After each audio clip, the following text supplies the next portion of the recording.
Picture a building in Brussels, Belgium. It is enormous, glass everywhere, thousands of bureaucrats inside, hundreds of committees, subcommittees, working groups about the working groups.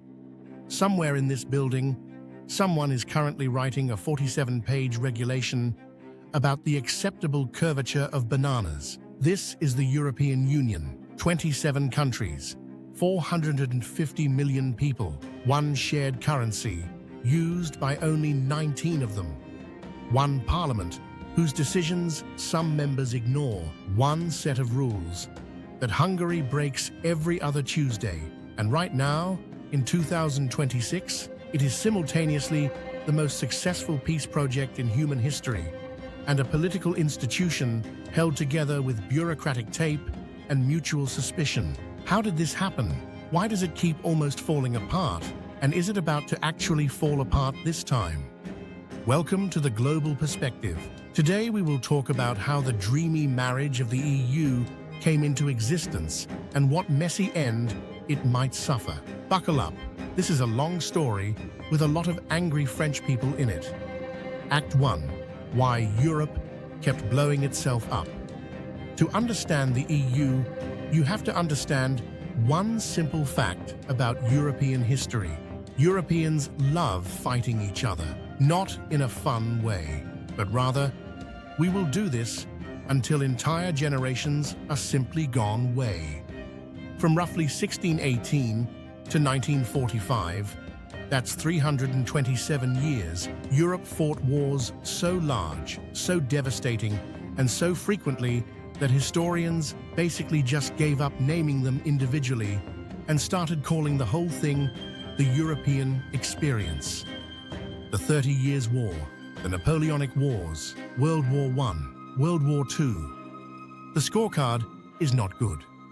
World War II ends in 1945. 60 million people are dead. Most of Europe's major cities look like someone dropped them from a great height. Germany is literally divided into pieces and handed to 4 different countries to babysit. And the surviving European leaders look at each other and say, maybe we should try something different. Not because they like each other, but because doing what they've been doing has been, statistically, a catastrophe. Act 2, the peace project nobody asked for.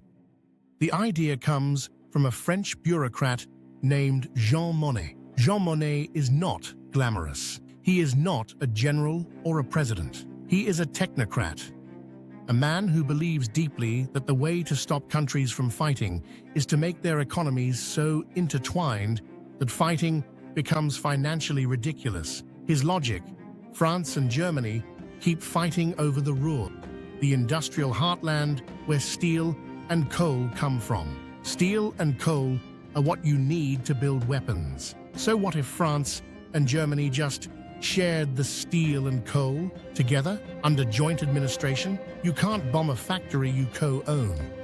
In 1951, 6 countries signed the Treaty of Paris: France, West Germany, Italy, Belgium, the Netherlands, and Luxembourg. They create the European Coal and Steel Community. It is the most boring revolutionary idea in history, and it works. No major war between France and Germany since, ever. 2 countries that fought 3 major wars between 1870 and 1945 have now been at peace for 80 years. The peace project nobody asked for is quietly the most successful geopolitical experiment of the 20th century. Act 3, the European Union gets greedy, in a good way. Emboldened by this success, Europe does what Europe does. It makes it more complicated. 1957. The Treaty of Rome. The 6 countries create the European Economic Community, a common market. Goods, money, and eventually people can move freely between them. 1973. UK, Ireland, Denmark join. Britain is suspicious the whole time, but joins anyway because the economics make sense. 1986. Single European Act. Deeper integration, more countries.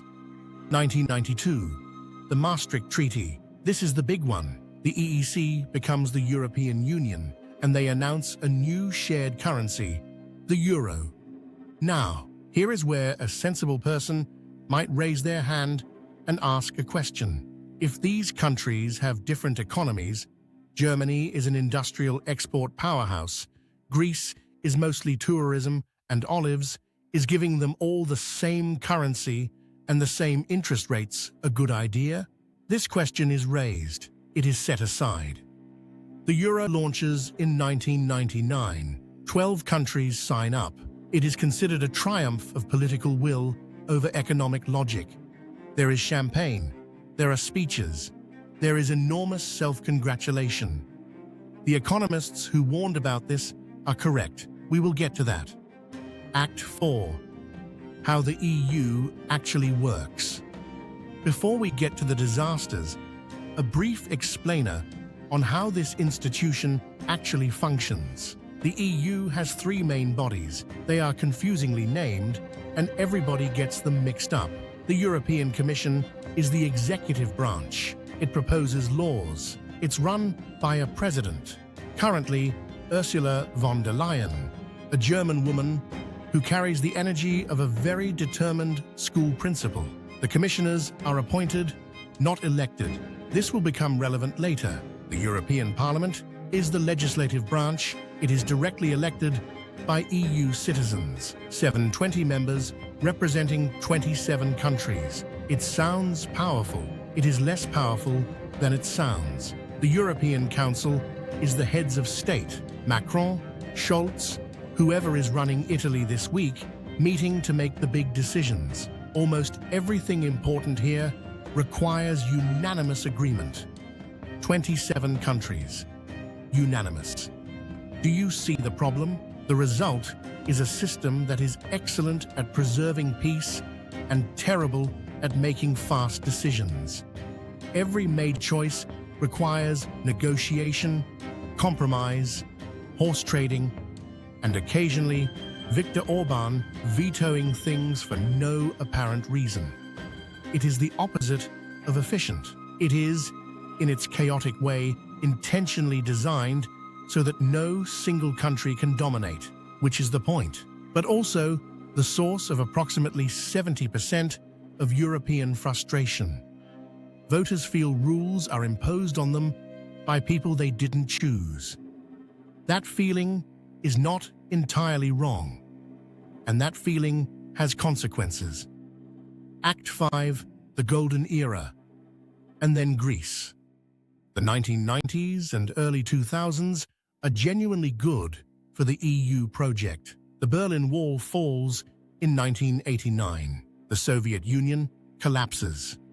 Eastern Europe, once in, Poland, Hungary, Czech Republic, the Baltics, Romania, Bulgaria, all join in the 2000s. The EU expands from 15 to 25 to 27 members. The euro is working. Trade is booming. Europeans are traveling without passports. Young people are studying in other countries under the Erasmus program. There's a sense, briefly, that this crazy experiment might actually be building something real. Then 2008 happens, the global financial crisis hits, and the single currency, remember those economists who were worried, starts showing all its cracks at once. Greece, it turns out, has been running its finances like a person who signed up for 12 credit cards and told none of the banks about the others. Its deficit is revealed to be roughly twice what it had reported. Greece cannot repay its debts, but Greece uses the euro. It can't devalue its currency the way countries normally do in a crisis. It is trapped. The EU's response: lend Greece more money, but only if Greece agrees to savage austerity.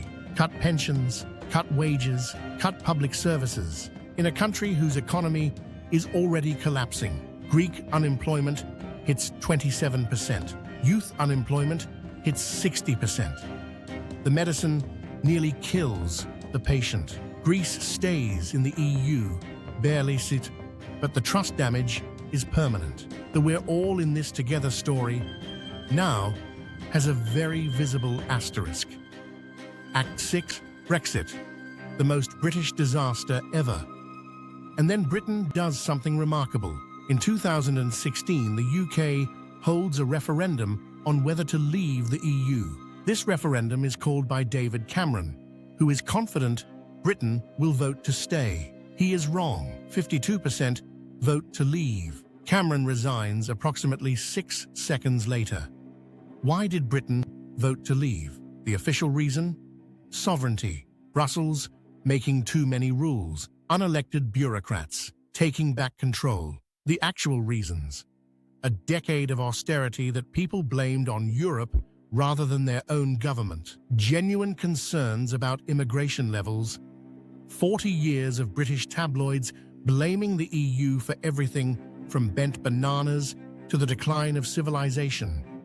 And a Leave campaign that put £350 million a week to the NHS on the side of a bus. The £350 million figure was not accurate. This was pointed out repeatedly. It did not matter. The next 3 years are a masterclass in consequences nobody thought through. Who processes British passports at EU airports? How does the Irish border work? What happens to British citizens living in Spain? What about financial services, medicines, food standards? Nobody had answers because nobody had seriously planned for winning. Britain officially leaves in January 2020. It is the first country ever to leave the EU. The economic results are not great. British trade with the EU drops significantly. The pound weakens. The £350 million a week for the NHS does not materialize. The lesson the EU draws: this is what happens when you leave. Chaos. The lesson the EU's critics draw: look how hard they make it to leave. That's not a union, that's a trap. Both of these readings are simultaneously true. Act 7, Russia knocks on the door. February 24th, 2022. Russia invades Ukraine, and suddenly every philosophical argument about the EU, too much bureaucracy, too many rules, too slow, becomes secondary to one very immediate question: is Europe safe? For 70 years, the answer was yes, because America and NATO, the US nuclear umbrella, American troops stationed in Germany, the implicit guarantee that if Russia moved west, it faced the full force of the United States. Then Trump wins in 2024, and the implicit guarantee becomes less implicit. Suddenly, European leaders are discovering that they have spent decades underinvesting in their own defense. Germany's military is underfunded. European countries collectively have no shared army. Each nation has its own procurement, its own command structure, its own equipment that often doesn't talk to each other's equipment. The EU announces a major rearmament push, hundreds of billions in new defense spending, a common European defense framework. But here's the problem. Some EU members, Hungary, Slovakia, historically some others, are openly sympathetic to Russia. Viktor Orbán calls himself Putin's man in Europe. Without apparent irony, he blocks EU aid to Ukraine repeatedly. He meets Putin while other EU leaders are sanctioning him. The EU requires unanimity on foreign policy. One member, can block the entire bloc's response. This is not a theoretical problem.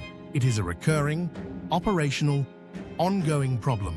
Russia knocking on the door has made the EU more urgent and exposed exactly how hard it is to get 27 countries to agree on anything, especially when one of them is getting cozy with the person knocking.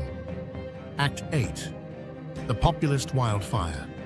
And now we get to 2026, and things get genuinely interesting. For the first time in modern history, the first time ever, Far-right populist parties are simultaneously leading polls in Europe's three largest economies. In Germany, the AfD, Alternative for Deutschland, pulled 26% in recent polling, narrowly making it the most popular party in the country. This is a party that German intelligence has designated a suspected extremist organization. This is the strongest showing for a far-right German party since World War II. That sentence should not need further commentary. In France, Marine Le Pen's National Rally has consistently led polls ahead of the 2027 presidential election. Le Pen, who once wanted to leave the EU and abandon the euro, has smartly moderated her messaging. She now talks about reforming the EU from inside rather than blowing it up, which is either reassuring or more alarming, depending on your perspective. In Italy, Giorgia Meloni, post-fascist party roots, proud nationalist, is already prime minister. She has been more pragmatic about the EU than feared, but she is not exactly flying the European flag at every opportunity. In Hungary, Viktor Orbán has been systematically dismantling democratic institutions for 15 years while remaining an EU member and collecting EU funds. He is essentially a stress test the EU's designers never anticipated. For the first time in modern history, far-right parties are leading polls in Europe's four largest economies simultaneously. J.D. Vance met with AfD leader Alice Weidel ahead of Germany's election. Elon Musk explicitly endorsed the party. Secretary of State Marco Rubio condemned German intelligence for labeling it extremist. The United States, historically the EU's most important ally and guarantor, is now actively cheering for the people who want to pull the EU apart. These parties don't all agree on everything. Some want to leave the EU entirely. Some want to reform it from inside. Some, like Russia, some don't. Their deep ideological divisions make it difficult for them to wield unified power, but their collective pressure is reshaping what mainstream parties are willing to say and do. The center is not holding. It is negotiating with the edges. Act 9, so does this thing survive? Here is the honest scorecard. Arguments the EU holds together. 1. Russia. Nothing focuses the mind like an aggressive neighbor with nuclear weapons. The countries most enthusiastic about the EU right now are the ones closest to Russia: Poland, the Baltics, Finland. They have read the history. They know what European disunity looks like from the East. 2. Economics. The EU's single market is the largest trading bloc in the world. Leaving it, as Britain demonstrated, is expensive, complicated, and politically embarrassing. The Frexit that Le Pen used to talk about, she stopped talking about it because French businesses made very clear what they thought of the idea. 3. The populists themselves. Most of them have quietly stopped demanding EU exit and started demanding EU reform, which is a sign that even the EU's enemies understand that leaving is harder than it looks. Arguments the EU breaks apart. 1. Unanimity. 1. Hungary can block everything on foreign policy. In a world where speed matters, where Russia is moving, where Trump is unpredictable, where China is watching, a 27-country unanimous consent requirement is a structural vulnerability. 2.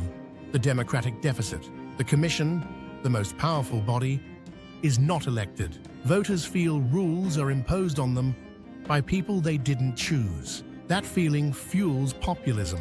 Populism produces politicians who exploit the feeling, round and round. 3. The next shock. The EU has survived every crisis so far. The euro crisis, Brexit, COVID, Ukraine, by doing whatever it takes at the last possible moment. But each crisis leaves scar tissue.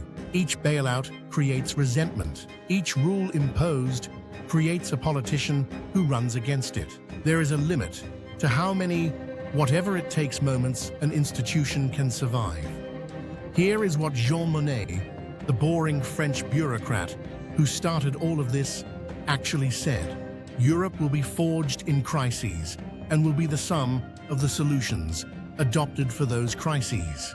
He was right, and he was describing both the EU's greatest strength and its most dangerous weakness. The EU doesn't plan, it reacts. It stumbles towards survival. It creates the minimum necessary consensus at the last possible moment, every single time. That has worked for 70 years. Whether it works in a world with Russia on one border, a MAGA-aligned America stepping back on the other, and AfD leading the polls in Germany, that is the question the next 5 years will answer. The most ambitious peace project in human history is now genuinely fighting for its life, and it is doing so, characteristically, through committee. If you like this video, drop a like and hit the subscribe button. See you next time on The Global Perspective.